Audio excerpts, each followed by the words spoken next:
in my account is the term cleared. And we always thought, okay, if it's cleared, it means I have the money. Clearly I've got the money. Guess what? Cleared means absolutely nothing at all. It truly has no legal meaning at all. It only means that the bank is going to pretend that you have the money. They're going to basically make you a short-term loan. So if you walk into the bank, a contingent loan, basically. So if you walk into the bank with a check and go, I need to have you, I'm going to deposit this check right now. I need you to clear it because I got to write some checks based on this check. If the bank gives you that approval, it's not irrevocable. It doesn't mean you really have the money. It just means they're going to pretend you have the money. If that check later bounces, or if that check has a stop payment placed on it, or if that check is a fraud and a fake, too bad for you. You can't go back to the bank and say, well, you cleared it. That's not how it works. You're responsible for it. So some of you may have an experience where you deposited a check that turned out to be bad, written other checks based on that, and now all of a sudden your checks are bouncing. So cleared means absolutely nothing. It does not mean you have the money. It means that the bank's going to pretend you have the money, but if for whatever reason that money isn't good, it's going to be your problem, not the bank's problem.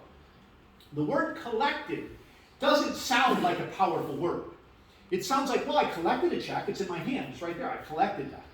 But collected is actually the gold standard. Because collected is a term of art that means that the Federal Reserve System of the banking system of the United States, which has the responsibility of transferring money from one bank to another, has actually transferred money. So once money has been collected into your account, once a check has been collected, it's irreversible. It's actually in your account. And the way this process works is it's long and complicated. It all goes to the Federal Reserve. When a check is presented to a bank from another bank for deposit, that bank will send that check electronically or otherwise to the Federal Reserve. The Federal Reserve then, now by the way, this isn't people on a telephone making telephone calls. This is all done electronically, it's by computer. But the way the process works is the check goes from the bank where it was deposited to the Federal Reserve. The Federal Reserve checks to make sure that that money is actually in the account of the bank where the check was written from. And once it makes that determination, it moves the money from the bank where the check was written to the bank where the check was deposited. That process, ladies and gentlemen, takes anywhere from 5 to 10 business days. So when you put a check in the bank for deposit, you cannot be sure that you really have that money for anywhere from 5 to 10 business days. Asking the bank if it cleared or not is irrelevant. Don't ask that question. If it's money you really have to have and you need it, if your life depends on it, you need to ask the bank, have you collected these funds yet from the issuing bank where the check was written? Collected. So the FIRBAR contract requires that deposits be collected funds. Ladies and gentlemen, a check cannot be collected. A check is not a collected item. It will take 5 to 10 business days before that item is really collected. So here's a helpful hint for you.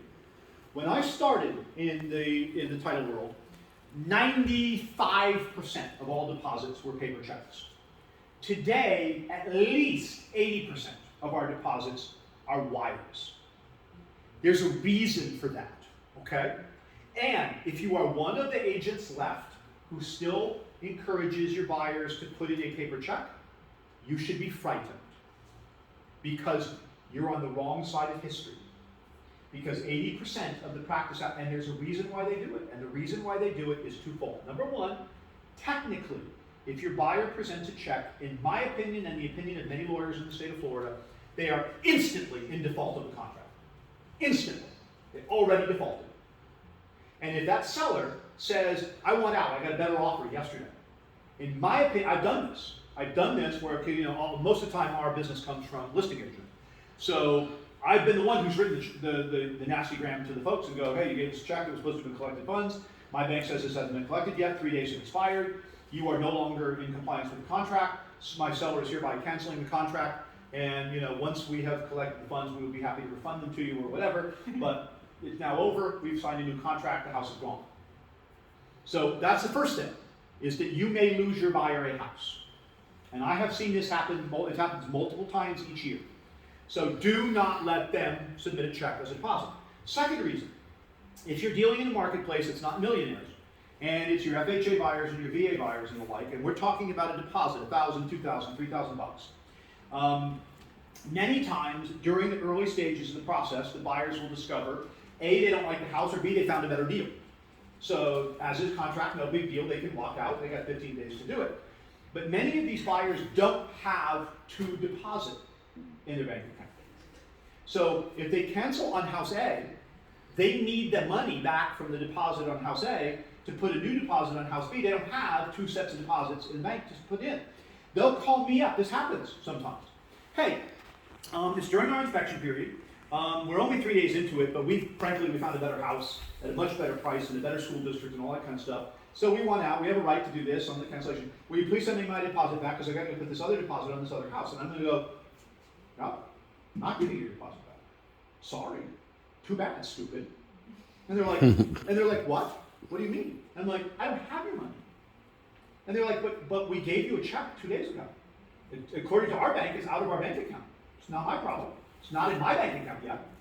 I just called the Federal Reserve and I spoke to my bank and they said these funds have not yet been collected. I don't have your money. I cannot give you money.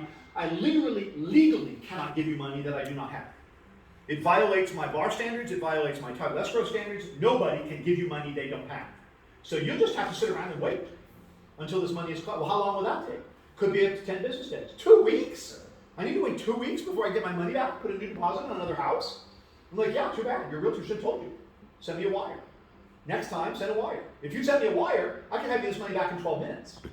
You know, just as long as my staff takes prepare the documentation, enter it in the computer, I go bing, and the money's back to you. Do whatever you want with it. If you want, I'll send it to your new title company. I mean, it's fine. But you give me a check, I cannot do that.